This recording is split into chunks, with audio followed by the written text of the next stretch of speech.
The fun. Let's get a check of our forecast now from meteorologist Vaughn Gaskin. Vaughn, I know we have this freeze this morning, but how are things going to be looking for the rest of our week? Is this going to stick around long?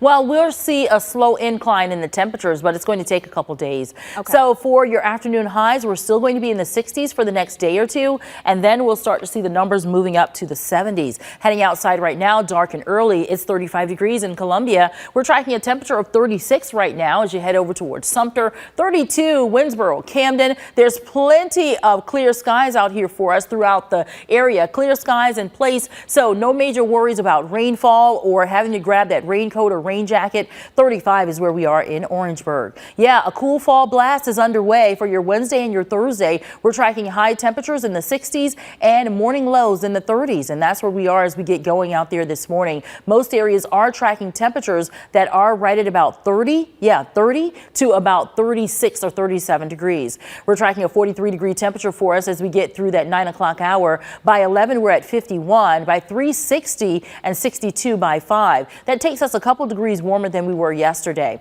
So let's talk about something that everyone loves to do for the fall season, fall foliage. So for this fall foliage prediction map, if you look at our list over here, we're actually at about October 18th. So that takes us to where we're seeing what is basically near peak in most of our areas here in the Midlands and the Northern Midlands. But then you're at peak in parts of the upstate. That's the area where the Blue Ridge Parkway is. So it's really going to be pretty nice for you to go up there if you can get up there this week or within the next week or so.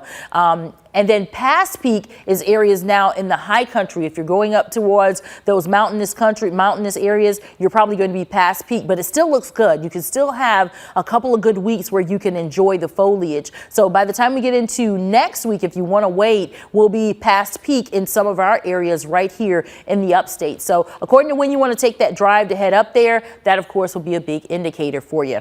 And coming up as well for the first Sunday in November, look at this. We're talking about falling back on your clocks. Daylight saving time ends. So you turn your clocks back 1 hour before heading to bed that Saturday night. And that's coming up on November 6th. So it's right around the corner. Whenever you start feeling those cooler temperatures, you know it's going to soon be time for you to set those clocks back 1 hour. 63 degrees for you this afternoon. Our first alert day will be coming to an end at about 9 o'clock this morning. Frost is possible again tomorrow morning with our second alert day in 67 degrees for your afternoon high. We're still in the 60s for Friday, but almost in the 70s, which is where we'll be for the upcoming weekend. We're tracking 74 Saturday and Sunday at 76.